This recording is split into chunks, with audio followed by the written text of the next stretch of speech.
I am Molly Cash. I'm the COO of the ISA. We are so excited to have you join us tonight. We absolutely love these pitch events. We have them a couple times a year, and they are one of the favorite events of the year.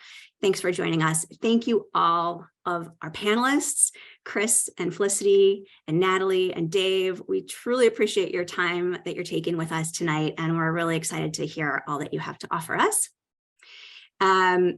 Let's welcome in and congratulate all the people who are pitching tonight. So we get to hear from our newest Fast Track Fellows. They just completed their Fast Track week last week. They had 8 meetings around town. They had some phenomenal success. So we're going to hear from them tonight, Emma Barrow and co-writers Marlo Mitchell and Kate Holland. Congratulations to you all again. Yay, yay, yay. And then we're also going to hear from our 3 winners of our virtual pitch challenge, Barbara Blomquist, Caden Douglas, and David Green. Congratulations to all of you. We are super excited to see your pitches again tonight. And a big shout out, congrats to all the people who submitted.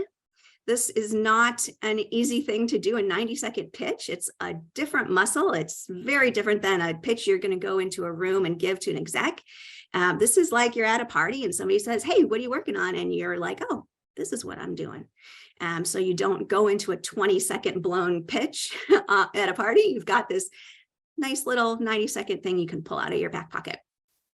So thanks for everybody for being brave and submitting your pitches. We have been getting consistently more pitches each time we run the challenge and better pitches each time we run the challenge. So thanks for continuing to send them in, and please keep doing so. We're going to have another one next year. We'll open it up again in March for a May pitch event.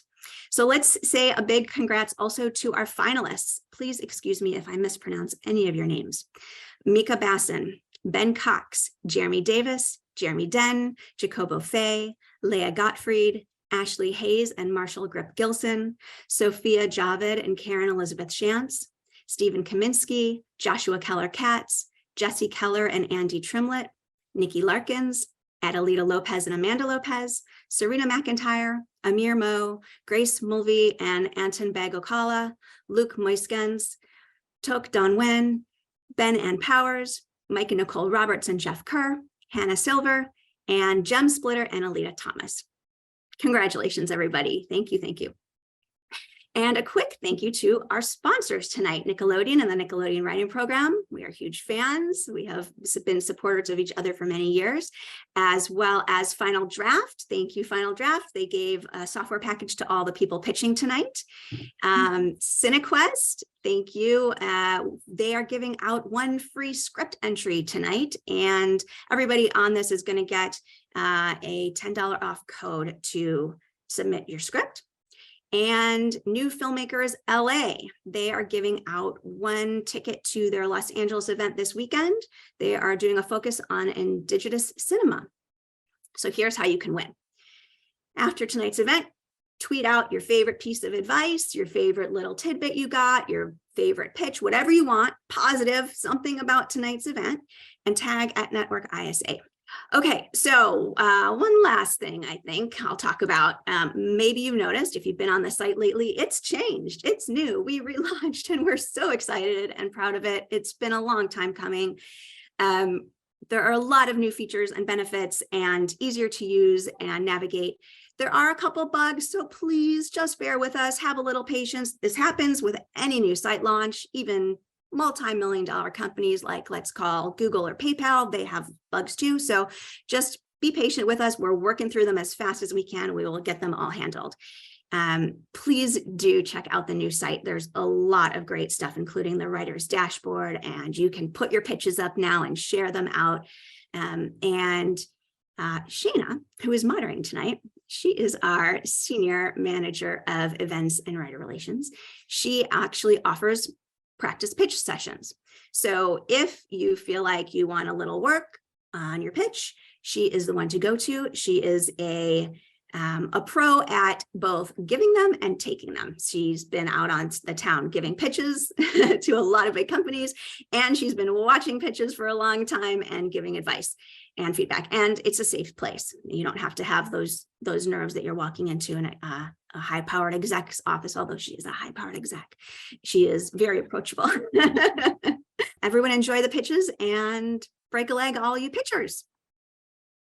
Excellent. Thank you, Molly, as always. Welcome, everybody. Thank you for joining us tonight to further your education and entertainment by listening to some great pitches this evening.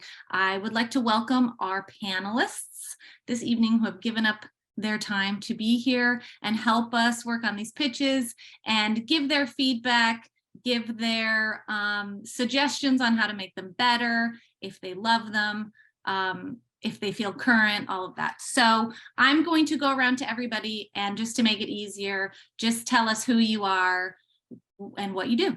So first, we're going to start with Chris. Hey everyone, Christopher NOLD here. I'm a literary manager at MGMT Entertainment, focusing especially on staffing TV writers, but also with a sort of side focus, working with writer-directors, with an eye towards producing and getting those films actually made.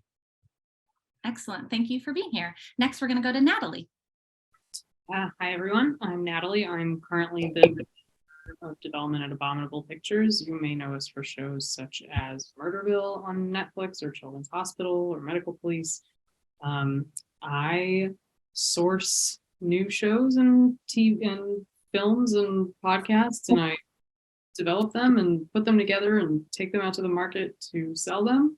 I used to be a buyer at Comedy Central for 6 years, so I know what this process looks like from both sides. Excellent. Thank you. Next, we're going to go to Dave. Hi, I'm Dave Solinger. I also work at Abominable Pictures. I oversee all of creative production and help with development as well. I staff writers' rooms. I hire directors. I give notes on everything. I cast. I do everything. Anything creative, it filters through me at Abominable. And I've been there for 10 years now. So, yeah. Awesome. And last, we're going to our very own Miss Felicity Wren. Hello there, I'm Felicity. I'm the VP of Development for the International Screenwriters Association. I'm also the VP of Development for our production arm of the company, Creative Screenwriter Productions. My job, I think, at the ISA, I like to describe it nowadays as a giant Tinder. And that is, we take mandates and meetings with production companies, and we have our writers that we're working with, and we have the ISA community at large, and we're always trying to put these together. We're trying to stop people swiping. I don't know. I've never been on Tinder, left or right. But anyway, whatever the right way is, we're trying to make those relationships happen, and those friendships happen, and those partnerships and future productions happen. Now that we've introduced everybody, here's how it's going to work. We are going to pull up our 5 pitchers one by one, and they are going to go ahead and give their 90-second pitch to our panelists and to you all who are watching. And then we will immediately after that go to each of our panelists where they can give their feedback, and we will do that 5 times. At the end of that session, then I will keep our panelists up here for a few minutes afterwards so we can ask some more questions overall about pitching. First up, we are going to hear a pitch from one of our Fast Track fellows. Her name is Emma Barrow. Hi, Emma. Hi. How are you? I'm well, thank you. How are you? Good. Are you excited? Yes, I'm so glad Felicity swiped on me. Well, I wish you the best of luck in your pitch, better than us Taylor Swift fans who didn't get any tickets this week. So whenever you are ready to go, by all means, go ahead. Okay, great. So my name is Emma Barrow. I'm a citizen of the Cherokee Nation, and I wrote a feature-length dramedy called Other Plans, inspired by my family's experience after my cousin died, leaving behind his 2 young daughters. Other Plans is about 4 generations of Cherokee women, centering on the a little bit reckless, a lot bit fun 30-year-old Shell. The movie opens on Shell in a dark New York apartment, pee-pee dancing around, waiting for her hookup's roommate to vacate the bathroom. Ultimately, she pees in the cat box, the lights flip on, and she's interrupted midstream. Her life is interrupted on a much larger scale when her sister and brother-in-law die, naming her the guardian of their 2 young kids whom she must raise back in Oklahoma. Without her brother to play peacekeeper, Shell and her mom navigate a tumultuous relationship. Her mom doubts that Shell can find the maturity to be a parent, and she struggles to find it without losing her fun-loving inner child. They also battle an attempt by the white evangelical in-laws to adopt the kids out from under them, violating the tenets of the Indian Child Welfare Act. When her mom reveals that she's in love with her best friend, this, mixed with the fear of losing the kids, causes Shell to temporarily turn on her liberal values. However, her niece and her granny help her reconnect to their Cherokee culture and to the land. And despite her mom's doubts and her own immaturity, she's actually really good at this. Ultimately, the judge rules in her favor and Shell is able to adopt the kids. Other Plans is timely because the Supreme Court is currently hearing arguments to overturn the Indian Child Welfare Act, which is a law that helped keep my cousins with our family and countless Native kids in their communities. And that's one of the reasons why I like to tell stories like this. Wado, thank you. Thanks, Emma. Who would like to speak first? Let's go to Natalie, since her mic is on. Oh boy. Okay, well, that was very concise and certainly gives insight into a world that is not only interesting, but also very relevant in the conversation. So I think that really works in your favor. I see the show and the relationship dynamics. I think that you've done a really good job of getting all of that across. I think you could add maybe one little detail about what sets apart the Native culture or approach from the evangelicals or from the world outside that they're fighting against. I think that could help define the world a little bit better in your pitch, but otherwise I think you did a great job. That's great feedback. Okay, we're gonna go to Chris. Well, tough to follow that.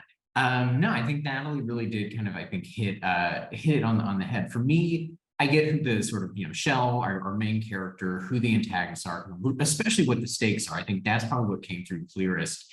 And as much as you're able, yes, it's a very quick pitch, but adding in that texture, just like helping us really kind of visualize exactly like what we're going to be experiencing, sort of like you did, like introducing Shell. She's like doing a little dance, it's a very quick moment, but like I see her, that carries through. And I think any of those other little details that you can slip in, because so much of the story you definitely have down. Thank you.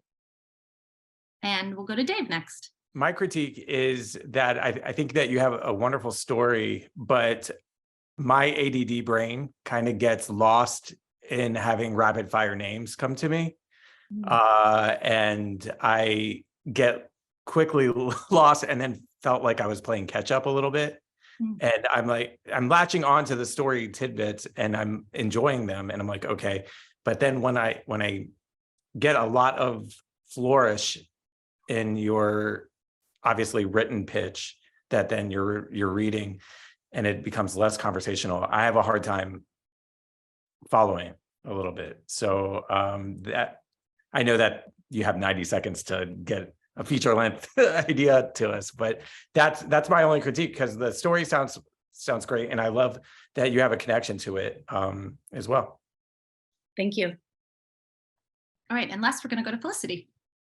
Oh, well done, Emma. I think, as Dave was saying, that was a lot to squeeze in. I really enjoyed the fact that you made it relevant, so that made us actually understand that this is something that's happening right now. And really, we can lean into the fact that storytelling does make a difference in this world. I also think there is the moments that you bring out about Shell, about the fact that she does a wee in the cat litter box and all that other stuff really does help us, I think, get into the tone of it.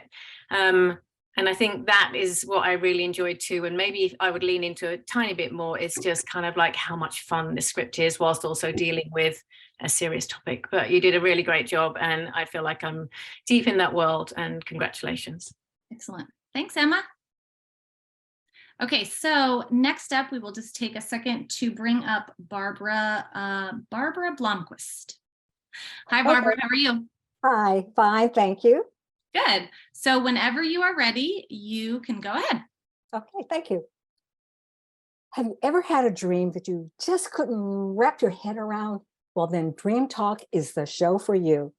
It's a half-hour workplace radio dramedy that takes place in today's world.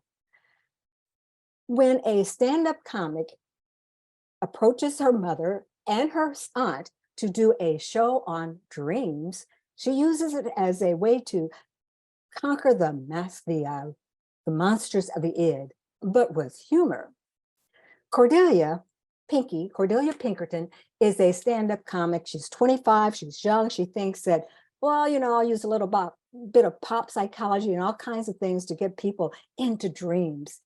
But she knows that some dreams are a little bit too hard. So she calls on her Jungian trained psychoanalyst mother, who can read people. She's also Jungian trained, but she can read people. She's a closet psychic.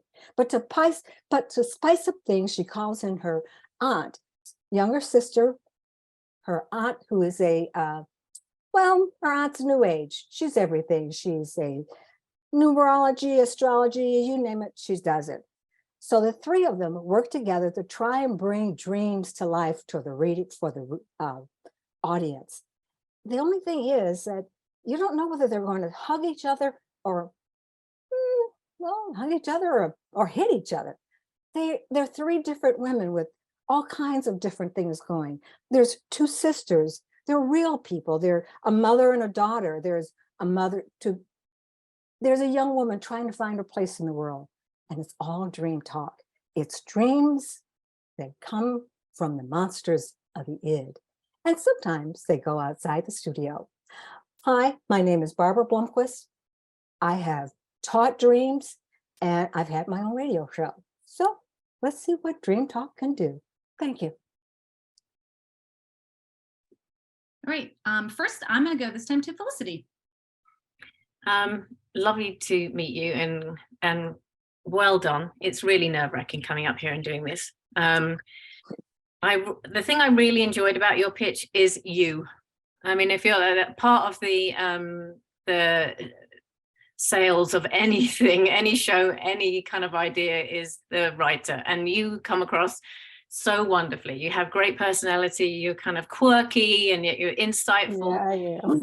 Yeah, so well done. You being you is kind of the most attractive thing about it. I have to say I was a tiny bit lost about what the show was going to be about, but I really enjoyed the dynamic of the family, and kind of I felt the kind of playfulness that you have as a person was going to come across in the show itself, and how they are together. I think there's a really good family dynamic. I think people are really interested in the occult and things that are a bit mystical, so I feel like it's there's always a market for it. But I would just want to drill down to know what each episode was going to be, more of the engine of the piece. Okay, thank you. I just muted myself instead of unmuting myself because I was already muted. Next, we're going to go to Chris. Felicity, it's so funny for you to say just kind of the engine, because that was what I sort of gravitated towards as well. I think you do have three pretty decently defined characters. In my mind, hearing you talk about them, I can see how they're going to bounce off each other, how, Mom and Cordelia might join together in one episode where the aunt's kind of on the outs. Like, I can see things going. So in some ways, I can see how that engine, especially for television, those characters bouncing off each other could work. But I think bringing some specifics definitely would help, and again, we know it's 90 seconds. It's really tough to cram all of this in there. Yeah. But that kind of idea that, like, if you can give us a quick pitch of sort of like, this is what an episode might be, give us something, right? And this is obviously top of my head, but like, what is it if they encounter an insomniac, someone who doesn't have dreams? Like, what are some of the fun bits that you can give us and make us say, oh, we see there's 12 seasons in this show. Okay, thank you. That's good. Okay, next, Dave. There we go. Hi, that was great. For me, I think that I would restructure the pitch with your introduction of yourself first up top, where I worked in radio and I worked in dreams, so I combine these things that I'm very knowledgeable about. And this is the show. The concept, I'm not really clear on the concept of what we're going to see. So I think that if you say this show takes my love of the radio and working in radio, and we have somebody that's working on a radio show and also analyzing dreams, that it's something else that I had an interest in, I think that I would start to understand it a little bit better up top. Okay. And then for me, kind of piggybacking on what Chris said, when you're like these family members love each other, but then sometimes they also hit each other, they might hit each other. I want to kind of know, and I know that you're trying to cram all this in a minute and a half, but I'd like to know a little bit what that looks like, I guess. Okay. Like where's the drop? What's happening a little bit? more. Okay. Yeah. Yeah, okay. I agree. Great, thanks, Dave. And last, Natalie. It's lovely to meet you. Thank you for pitching. I'm a little bit of the audience you're talking to because I'm currently reading Marion Woodman, and I read a lot of Young in college and wrote on it a lot. So I do understand the kind of larger concepts, but in terms of the technicalities and semantics of this project, first of all, up front, I would be very clear. I am confused as to whether this is a podcast or a TV show. I don't know if anybody else felt that way, but I just up front, I would just say this is I think you're saying it's a radio drama. Mhm. Yes. I would like piggybacking off of what Dave said, introduce yourself and say, I have experience in radio, so I want to do this scripted narrative audio drama Mhm. about this family of women and how they connect in their dreams. And then I think you're glossing over the kind of like layman's language of what you're trying to get at with like, oh, they're human and they have these issues. I would get a little more specific about Okay. it's just so that we can connect the like stuff that an audience member is going to attach to his entertainment back to the kind of bigger intellectual ideas you're trying to present. Thanks, Barbara. Next up is going to be David Green, and this will be a video pitch, and then we will bring David up. Well, we'll probably bring him up, do the video pitch, and then I'm going to let him have 10-15 seconds to maybe say something at the end before we talk through stuff, just so he has an opportunity to say a few words about that. Hi, David.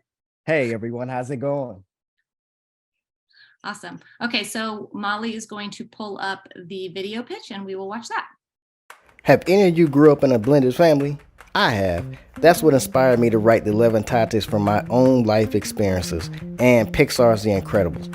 In this story, we meet a newly married couple, Felix Levantate, aka Halo, the husband, who can manipulate air, along with his 8-year-old daughter, Glory Levantate, aka Replica, who can absorb things she touches. They join Carmen, aka Cinetica, the wife that makes things go boom with her kinetic powers, and her 12-year-old twin boys Arturo Lee, aka Showcase, who creates energy concepts like Green Lantern, and Lucas Lee, aka Showstopper, who has enhanced abilities. In the first season, the family wants to bond, so they go on a blended family retreat in Miami. Upon returning home, with superhero abilities, they have to put bonding on hold as they struggle to save the world against local criminals to powered villains. Big Bang, an alien humanoid mercenary, is their main antagonist in season 1. Some of the personal challenges the family will deal with are sibling rivalry, identity confusion, mixed feelings about step-parents, territorial infringement, marriage cohesiveness, losses, among others, all while trying to learn their powers and be heroes. Not only will you see the 11 Tates, but the other families that were on the retreat who also have powers. Let's just say, not everyone uses their powers for good. This is a half-hour, character-driven series with family comedy action where the story is about how unity and love can conquer anything, but the influence of the world can affect your choices. So David, I'm going to give you a couple seconds to say whatever you want to say after we saw that video pitch, but keep it short, okay? Although the 11 Tates was inspired by the Incredibles in regards to being a superhero family, they differ because they tackle more complicated personal, social, and family issues where you see both the kids and the parents working through the issues, similar to Avatar: The Last Airbender. I feel that the 11 Tates are named perfect because you constantly see them rising above everything with unity and diversity. Excellent. Thanks, David. Okay, so first up for this one, we are going to go to Chris. I'm trying to figure out kind of my comments other than that I really enjoyed it. I don't mean to have this as a handicap to any of the other pitches, but I will say the power of visuals, it's something that we're advising our clients all the time, like putting together pitch decks, putting together lookbooks, anything that just helps give visuals. It's so important, literally I can see the show. And I think to your point, I'll just kind of praise, because I think it is a fun show. But you are speaking to it, that we get the sense, and obviously, everybody knows The Incredibles, but you are giving it, a bit of a more timely update, if you will, giving it your own spin, kind of explaining why now, why this show. I'm kind of just ready to hear more. It was really good. Thank you. Awesome. Next, we're going to go to Dave. Yeah, I thought that was really fun. And echoing on the visuals, it really helps, especially when you have a lot of characters. Yeah. One thing in that quick pitch that I particularly loved is when you start to talk about the social issues that they'll face, or like the dynamics of the family. And I kind of wanted to hear more about that rather than typical superhero stuff that you led with, like, oh, they're going to be battling this guy and this guy. That's the stuff that we've seen from The Incredibles. What sets your project apart is the special stuff with the mixed families and family dynamics. So I kind of wanted to hear more about that, and get a little bit more of that, because that's really interesting to me. And I think that's what makes your pitch unique. Thank you. And I have more of that as well. Yeah, I'm sure. It seems like you can tell that you've thought it out. Next up is Natalie. Yeah, I really don't have any critique. I mean, I would say maybe you could throw in a few more details about like what the challenges are, less like not quite broad strokes, but like maybe one or two specific examples, so that we just kind of like get a sense of exactly, like I started thinking about The Proud Family. It was this Disney show on like 10 years ago, and like they had like a theme, and that is kind of created through specifics. So that's really my only note. Otherwise, you did a great job. Thank you. Awesome. And next to Felicity. Yeah, no, I think I'm just going to echo what everyone else has said. I mean, it really does. It zings. The music is great behind it. The visuals are all fantastic. I feel uplifted watching it. And I'm not a superhero kind of animation kind of viewer, but I would tune in to see that family and what they're going through. And so it's just more of the same. I think you're just going to get the same comments over and over. So lean into that, because it's wonderful. And we are living in a time of more and more blended families. So there'll be a lot of people seeing themselves in your work, which is a wonderful way to learn and to grow. Well, congratulations. Thank you. Thanks, David. And David. Okay, so next up we have our other fast track fellows, Kate Holland and Marlo Mitchell. Hello. Hello. Hi, everyone. It'll be fun to Hello. sing. So whenever you guys are ready. Fantastic. Okay. Hi, my name is Kate Holland, and I have COVID, which is why I sound like this right now. Hi, I'm Marlo, and I'm speaking from the UK at 1 a.m. And we're here to talk to you about our feature sports rom-com called Offsiders, for which we are currently finalists at the Big Apple Film Festival and Sundance Screenwriters Lab. Yay. Our film asks the question, what if all those cross-dressing movies that have come out were actually trans? The story centers on Max Galinsky, a shy and depressed teenager who's currently adrift. Her parents are divorced, she's mooning over an impossible-to-get boy, and last year she unexpectedly quit the girls' soccer team, which caused a huge rift between her and her former best friend, the girls' team captain. When fellow misfit Liam receives the very unwanted gift of a summer at an elite soccer academy, he suggests that the two of them switch identities for the summer. Max can take Liam's place on the boys' team at Greywood Soccer Academy, where she will pretend to be a boy.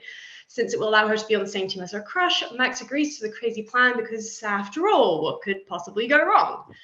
At the soccer academy, Max's world begins to open up with new romance, new enemies, new friends, and a new understanding of why he initially quit soccer, as it becomes clear that he quit because of his discomfort at being perceived as a girl on a girls' team.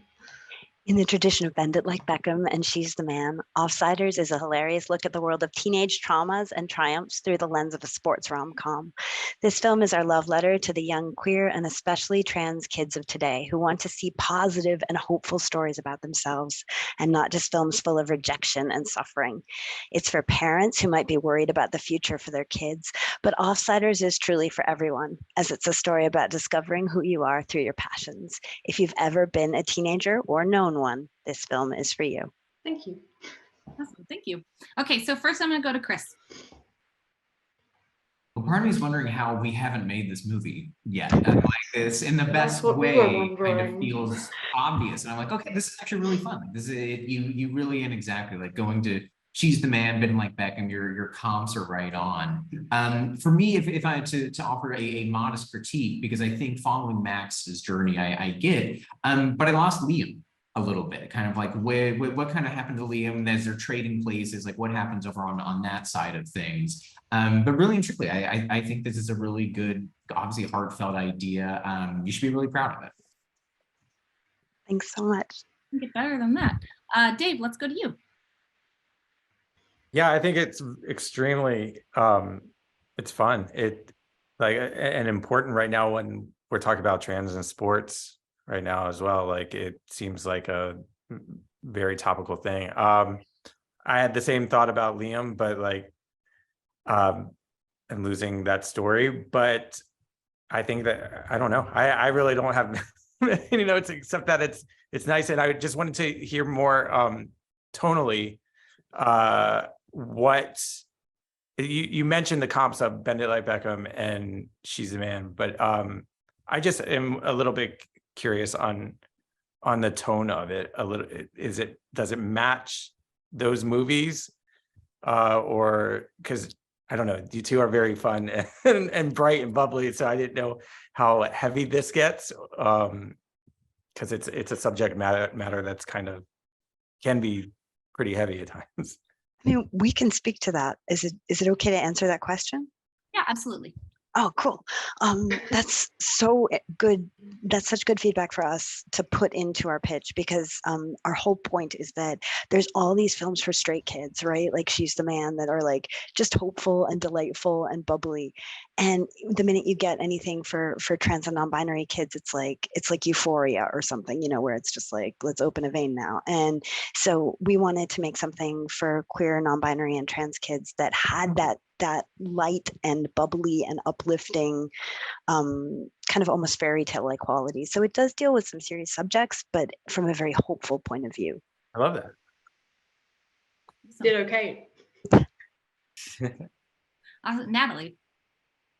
I mean, you did that so masterfully. You accomplished the thing I'm always trying to accomplish in my pitches, which you actually made me feel something. And that's the most effective thing you can do in a pitch. So congratulations. My one slight note is you open the pitch with saying, you have a line about how this is a movie that asks the question of what if all those cross-dressing movies were trans. I don't quite follow that. My brain goes to Tootsie and I'm like, it doesn't quite resonate. So for the sake of not misdirecting people, I would maybe just take that out. Or just say what is the obvious, which is what you just said, which is this is a feel-good comedy for kids that never see themselves in anything other than a devastating show like Euphoria. That's super helpful. Thank you. Right now, and Felicity. Yeah, I mean, I was really in it with Marlo when he was explaining the story, and I think you did a really great job of allowing us to follow the journey, especially as Max changes gender in this telling of the story. So that was really skillfully done. And I love the energy between the two of you. I think that's, as a writing duo, it's so great to see that kind of spark and that kind of fun. And as we said to Barbara, as people are as much buying you as they are the project. So you come across really well as a team. So congratulations. Thank you so much. Yes, fabulous, both of you. Thank you, Kate and Marlo. Okay, so we are on to our last pitch, and then we're gonna ask a few questions of our panelists. And Felicity, I'm gonna have you talk a little bit about Fast Track and how the week has been, and we could pull up the fellows if they're still on at the end, if you want to do that for a second. So last up we have Caden Douglas. Hi, Caden. Hey, everybody.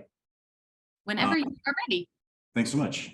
Hey, my name is Caden Douglas, and I'm so thrilled to have the chance to tell you about my show, Tuck, Montana. Tuck, Montana is a light 1-hour dramedy about a single blue-collar dad, Bruce, who's got unending, boundless love for his 12-year-old aspiring drag queen son, Dudley, who, at the end of their financial rope, moved back to Bruce's hometown, Tuck, Montana, to see if they can make life there work, or better yet, work. It's a father and son show unlike any we've ever seen. But making life in Tuck work isn't going to be easy for these two. And even though Dudley is an eternal optimist who believes he can tackle any problem through the art of drag, Bruce is coming back home with his tail between his legs. After a blowout with his family years ago, he's worried Dudley is going to be crushed by the weight of his parents' expectations, the same way he was crushed by them.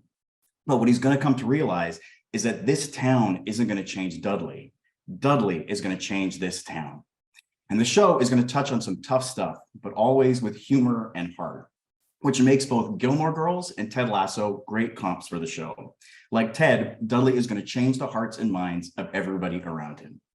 Over the course of the show, Bruce's fractured relationship with his family, combative neighbors, and eccentric townies are going to push Bruce and Dudley's unbreakable bond to the brink. I mean, them being back in town is going to ruffle a lot of feathers. But with Dudley, he's going to take those feathers and turn them into a feather boa. The show is a love letter to the little gay boy I was growing up. See, I grew up in conservative Calgary, Alberta, Canada, surrounded by hockey, and more hockey. Ultimately, it's a show about strength and diversity and how the things that make us different, the ways in which we break the mold, those things shouldn't just be tolerated, but because of all the richness that they can bring to a community, they should be celebrated. And that is Tuck, Montana. Thanks, Caden. I'm going to go to Natalie first this time. I thought it was great. I think you're very effervescent and very, I feel like you really know this character, which, feels it's the best way to pitch because who knows the story better than you do. You got to the point. It was concise. It was clear. And it's a show I would be excited to watch. Thank you so much. Wow. Excellent. Chris. Just a question. Is Tuck, Montana a real town, or is that an invention? No, it's not a real town, but the show, the town is based on Butte, Montana. It's kind of, yeah, but Tuck does not exist. Just curious there, but no, I mean, kind of speaking to you obviously, it's an intensely personal story, but there's shades of like Schitt's Creek in there, a little bit of like even kind of tossing like Parks and Rec, dealing with small town, and just kind of, what happens, some things that seem a lot scarier than maybe they are, how things change. I mean, I really do like it. I mean, for me, it's almost out of the bounds of 90 seconds, which is a good thing because I'm like, okay, now I'm starting to think where does the show go? How does the show evolve? Like, what are the seasons? So it's almost just a comment, not necessarily a critique or anything to try to add. I think it really is just kind of, I'm wondering, kind of like, where does it go? Kind of who is the larger cast you alluded to? The fact I'm just kind of wanting more information, I think is exactly what he wanted from a 90-second pitch. That's great. Yeah. I mean, when you're asking for more, that's kind of that's sort of perfect, right? When you're like, wait, now I need to know more instead of like already moving on to the next. That's amazing. Thank you, Chris. We're going to go to Felicity next. Yeah, I really enjoyed it. It was such fun. And I could tell that you loved it too, which is also, again, very endearing and makes me want to love it even more. I'm very excited about these kind of shows coming and making a difference in small communities. It felt like you know the material really well, and I think, and just really to echo what Chris said, I mean, like I started thinking about your parents or the parents in it, and how they would be changed by this kind of the innocence and the love and the true. He's going to be true to himself. And so the dad gets to be true to who he was, and so does the son, and just how actually like acceptance of who we really are, how that can change the world. And I just think it's wonderful. Oh, So really enjoyable. I would watch that show too. Thank you so much. And Dave. Hi, Kaden. Hey, Dave, how's it going? Good. How are you? Good, I'm good. I saw somebody ask in the Q&A how long it takes a production company to get back to you. Well, in this case, I'm the jerk production company who 4 years, 3 years. Yeah, like 5 maybe, yeah? Yeah, 5. You know, sometimes you do pitch channels and stuff, and then you get an avalanche of things, and you're just a jerk. Anyway, well, I had the pleasure of reading this, an earlier version of this, I think. Yeah, what happened was there was a half-hour version of it that I think many years ago I pitched you, and then it got optioned and evolved into an hour-long. So now I feel like it's an hour-long space, and I feel like it's a pretty good place for it in an hour. It's interesting to me because I don't know. I that was my one question about it. Is it an hour long? And I don't know. Maybe that's just as a result of you being so lively and fun, and I'm seeing like humor in this and stuff. And I'm wondering, is this an hour long show or is it half an hour?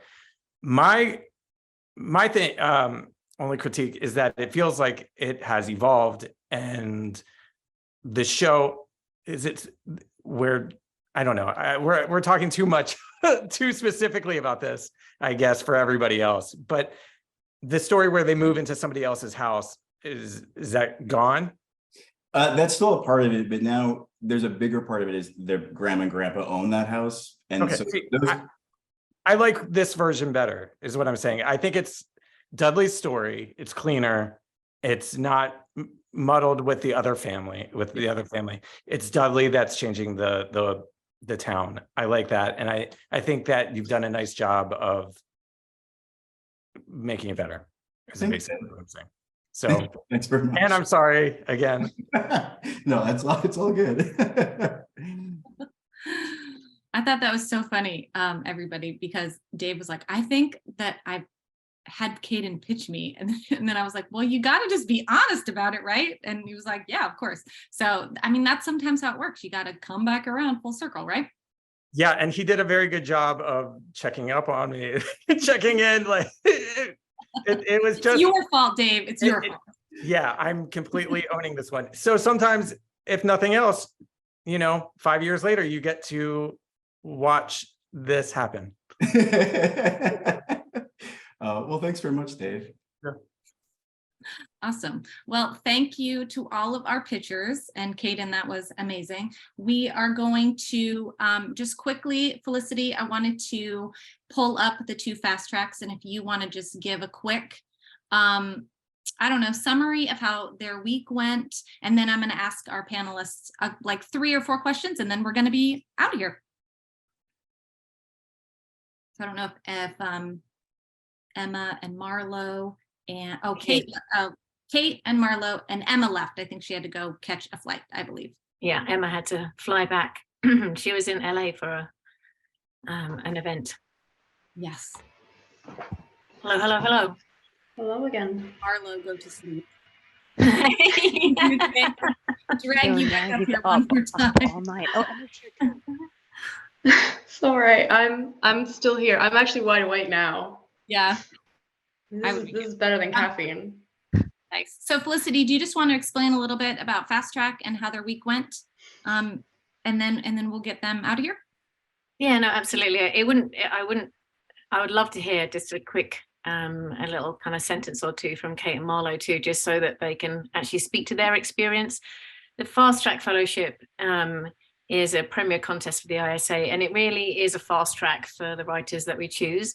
And they get to meet 8 executives around town, producers, managers, agents, and basically make some friends. It's all about friendship and community and finding people that maybe can help you now or maybe can help you down the line, but that you are just opening up the door.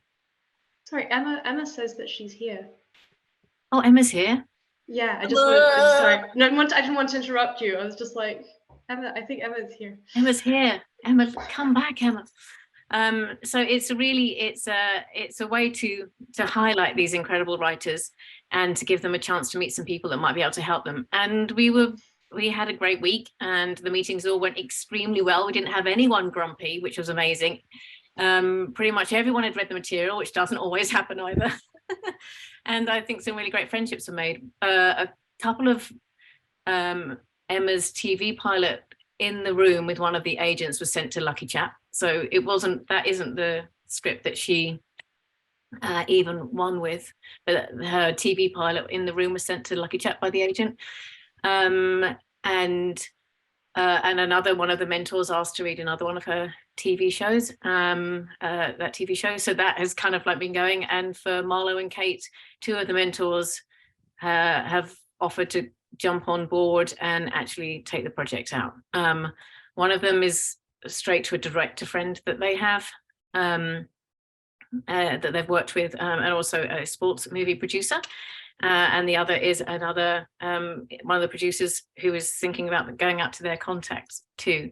I have to say, Emma is going to direct her movie when it comes around. She's doing a proof of concept right now. She's raising money for her short, the short version of it, to show that her directing chops. So I mean, everyone has a different journey on this, but the fast track week was incredibly successful, and I think everyone had a really great time. But I'm hoping that is the case, because I was with them all the time on it.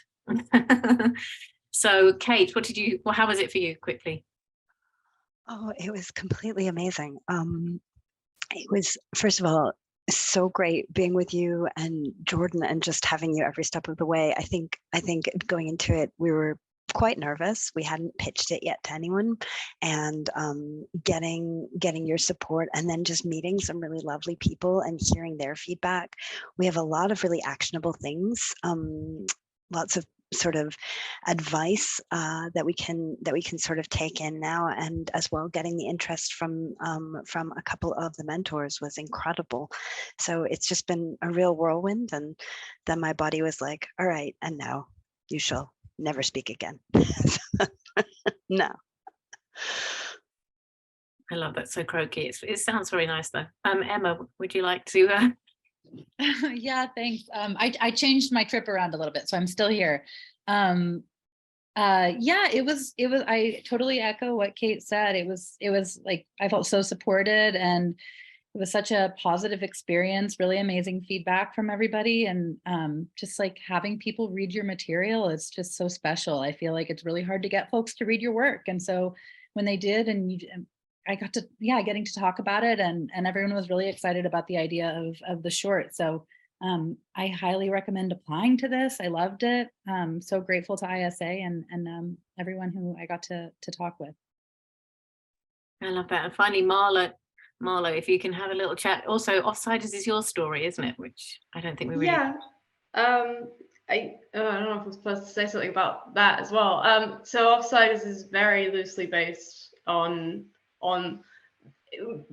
Kate called it a fairy tale. It's slightly my fairy tale. It's the thing that did not happen when I was 16 and I quit soccer. And so I'm now building a whole research event that's happening in 2023 that's basically researching transmasculine inclusion in soccer specifically, but as a sort of wider thing. But yeah, as for the fast track, I feel like I've been given the opportunity to learn more in the last week and a half or so than I have been able to in X amount of years. I feel like my brain has been overloaded with all kinds of amazing information and more knowledge about, I guess, the space that is I'm going to call the film world. That sounds really naive, but I'm gonna stick with that. I feel like I understand more about this space than I ever have before, and I feel like I'm a part of it now. So thank you for that. I don't think it gets better than that. I'm gonna wrap up the fast track fellowship with that. Right. Awesome. Thank you so much to our Fast Track fellows and Felicity for leading that. It's a very exciting opportunity in ISA and we love it. So, okay, so I'm going to let the Fast Track fellows go to sleep, catch your flight, do what you need to do. And I'm going to shoot each one of you panelists 1 or 2 questions. Specifically, I have a couple, but then generally we'll just kind of talk about general things. So Natalie, I'm going to go to you first because you said something during one of the pitches that for me, it's what I always say about pitching. The number one thing is to make somebody feel something. So can you just talk a little bit more about that, about leaving the person you're pitching with some sort of emotion or some sort of feeling? Yeah, I have been a development executive for 10 years with a little bit of diversion in between. And I've heard pitches from, I mean, everybody. I mean, anyone and everyone you can think of, NFL players, Rob Zombie, comedians across the board. The ones that stick with me are often not the most interesting pitches. They're the ones that make me feel like I will feel better by watching it, or I will feel enlightened by watching it. A pitch is 20 minutes of talking, and being able to focus on that is hard. Being able to actually absorb all of the information is hard, but you know, like I cannot repeat to you exactly what the trans movie was about, but I do know that I'm going to feel good for the trans kids when I leave, when I stop watching it. And that makes me walk away with this sense of like, do I need to put something like this out in the market? Yeah, I do. So that's where I think the feeling comes in, is like, I think, you know, there's that like that cliche of like, people won't remember what you said or what you did, but they'll remember how you made them feel. And that's just very true. Right. Absolutely. Does anyone else want to elaborate on that? Chris, do you want to talk about leaving a feeling, an emotion, a lasting impression?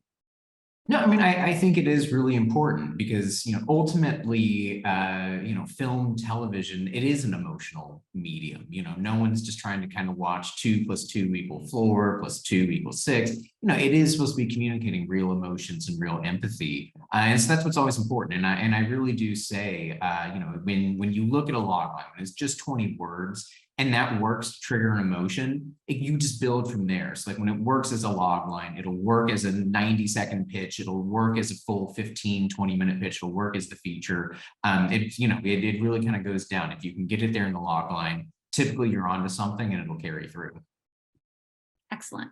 Okay, so next question is, Dave, I'm going to go to you for this one. We get a lot of people asking, especially in the age of Zoom and Zoom pitching, what is the length that you like to hear for a TV pitch? Or is it the same as a film pitch? Is it longer? Like, what's that sweet spot for all of you in terms of pitch length, especially when you're in a Zoom and you have, you know, like a 30-minute call? Right. We try to give like the 15 to 20 minute parameter. But for me personally, if it can get even shorter than that, and I can get the information and you're speaking clearly and you know your characters and you can put that in 5-10 minutes, that works better for me. We've gone back and forth over the last couple of years of do visuals, going back and forth visuals, and then the Zoom, then visuals. Then does that work, or is that distracting? I don't really have the answer to that, but I will say that tonight, the one that I have a clear understanding of was the one that had visuals. So I think, you know, obviously more than 90 seconds, but for me, the sweet spot is 10 to 15 minutes. Okay. Natalie takes the vast majority of pitches for the company, so she could probably speak more to that. But I know that when we're pitching to a studio or to network, that we always try to go for that 15 to 20 minute. Well, actually, we go for the 10 to 15 minute, but I used to have a joke at Comedy Central that if the pitch lasts more than 12 minutes, it's a pass because it's just too hard to listen to, which is a joke, but a good rule of thumb. And I saw a question pop up in the chat, can a pitch be too short? Honestly, the answer is no, but only if, you do need to, well, the answer is it needs to be full of the information that needs to be put across in a way that doesn't get boring. Excellent. Chris, do you have any, what's your hot take on the length of a pitch? I mean, I'm right there. When we're developing clients' pitches, we have some that we're still taking out. It really was, I like the agents on the other side will go through the practice pitch and you can just see them, just eyes are glazing over, things are going away. And they're like, well, that was 30 minutes. And then, I've been on the receiving end where we've had like a 45-minute pitch. And I feel so sorry for that writer, but it's just like, we're checked out. I'm really doing my best to pay attention because that's what we're here for. And so it really is, going back to that question, they really can't be too short. It's a pitch. The idea is basically just to get us hooked, get us, depending on what you're doing, to then read the script, to then pay you money to write the script. But you really do, you have to have everything there, but shorter is always better. And we don't take too many just pitches on features. So like, I can't really speak to, oh, well, a feature pitch is longer than the TV show. I'll jump in, Dave. I'm glad that you raised that because for what we've just encountered from our side of our clients, usually with the TV pitch, you're getting into a bit more. Here goes season 1. Here are the future season. Like here are the bigger arcs. And with features, you're just running through the entire story. So in some ways, it's like it ends up netting out to like about still 15, 20, 30 at most for a feature. That's when we're all, I think, just getting tired. Mm-hmm. Yeah, we've been told 13 minutes by our agent. Just to be really specific, 1-3, you know what I mean? I guess my thing about it, this kind of like ties everything about Natalie saying about feeling something. Normally the person you're pitching to then has to go and pitch it to someone else. So you want them to remember something, you want them to feel something, and that is what you want to leave them with. And that they can also summarize what you said in your 10 to 13 minutes in a way that is efficient when they're going up the food chain. So that pitch too short, I think, is if you can entice someone in so they're asking some more questions like we were doing with the Levantes, then suddenly we're going like, so who's the family and what's going on? That's how you want it to be in a pitch. Excellent. So Dave, I'm going to go to you because you mentioned something when Emma was pitching about sort of getting boggled down with names. So I wanted to get, what are your tips or what's your advice for pitching and simplifying? Do you like, if it's like the head coach, do you not like names? What's your advice? This might just be my own ADD.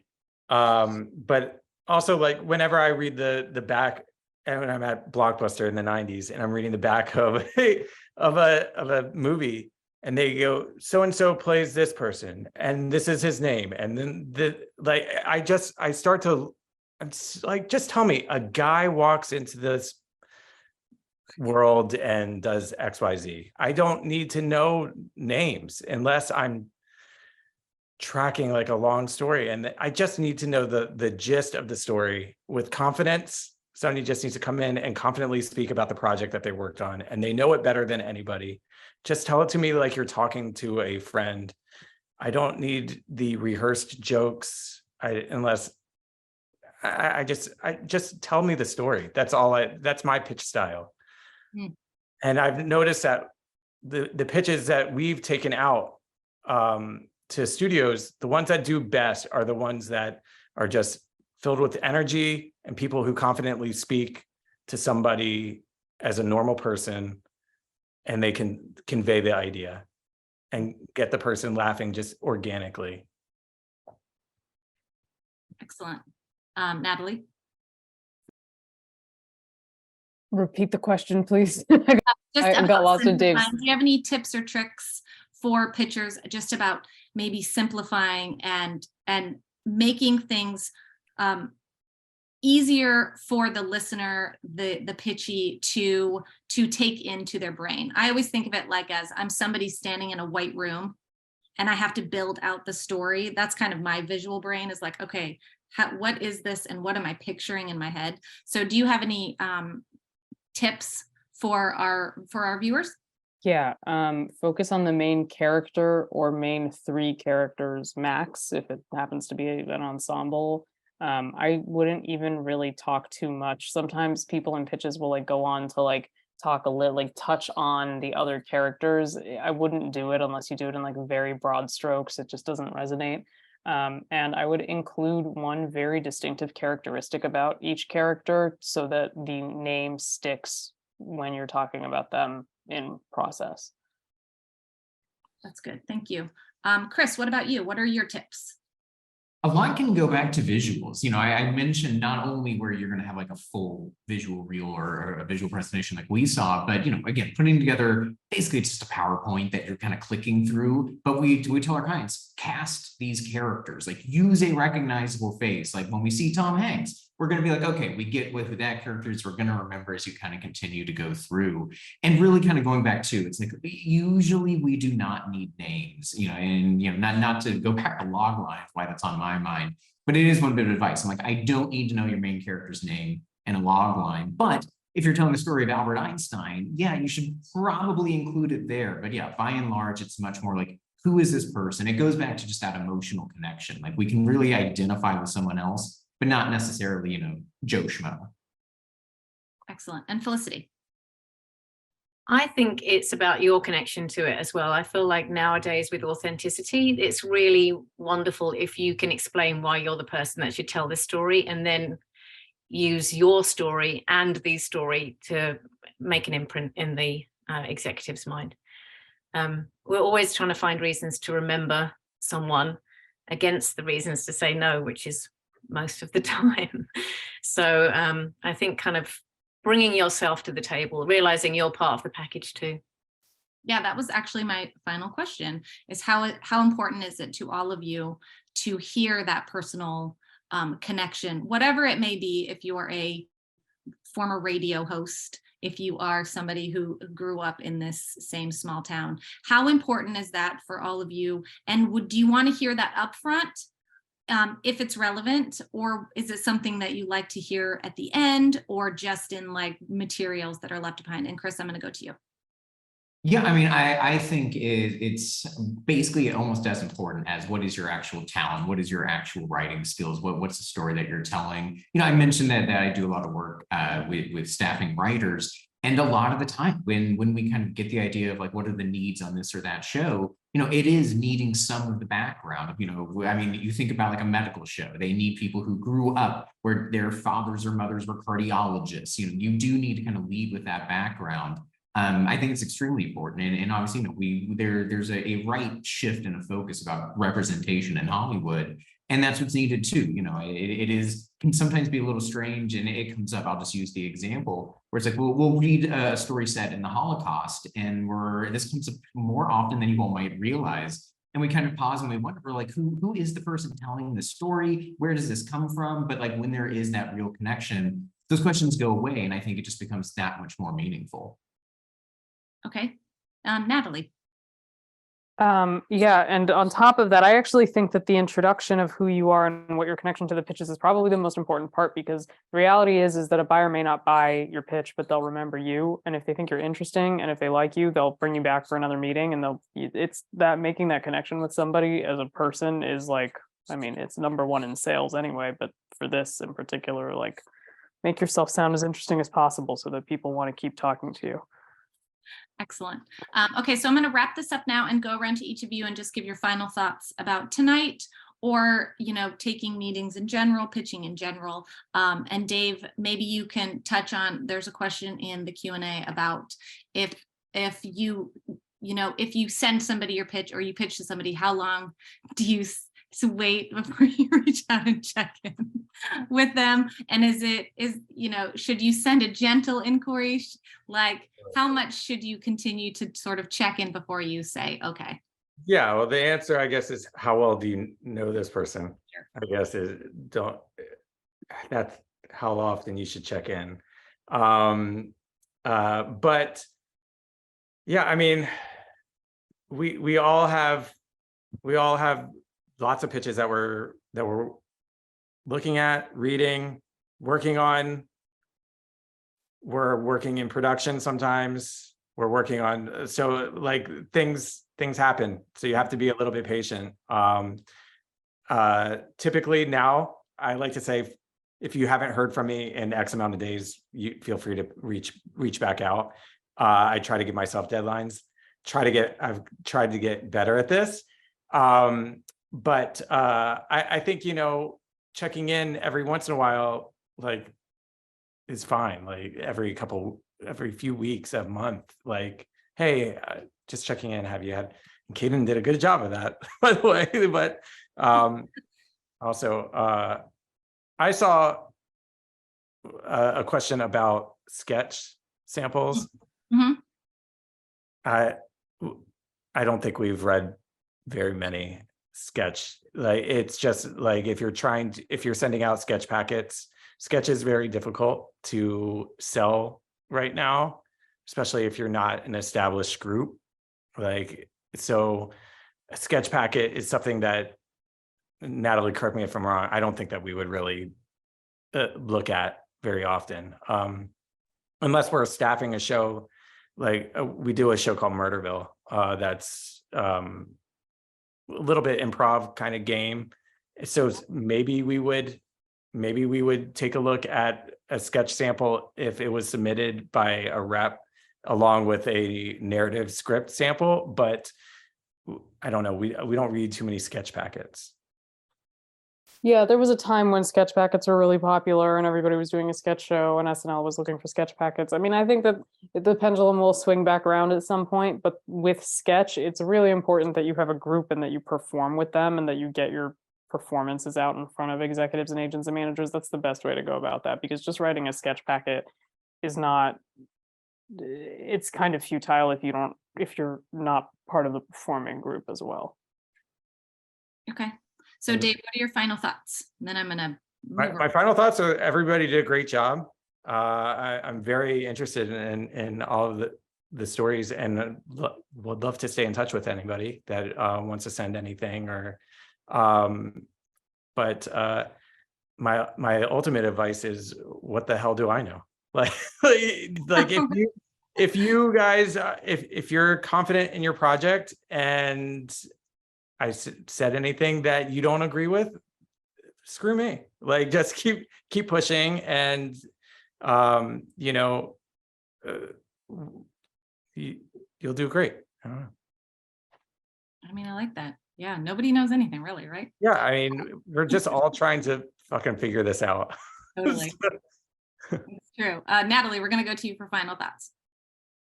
Well, I've never quite seen this pitch process done in 90 seconds, but I think that's really good and really like a strong skill to have, because if you can boil down your pitch to something that's really captivating in 90 seconds, just an elevator pitch, then you have something there. If you can't, then your project is probably needs work.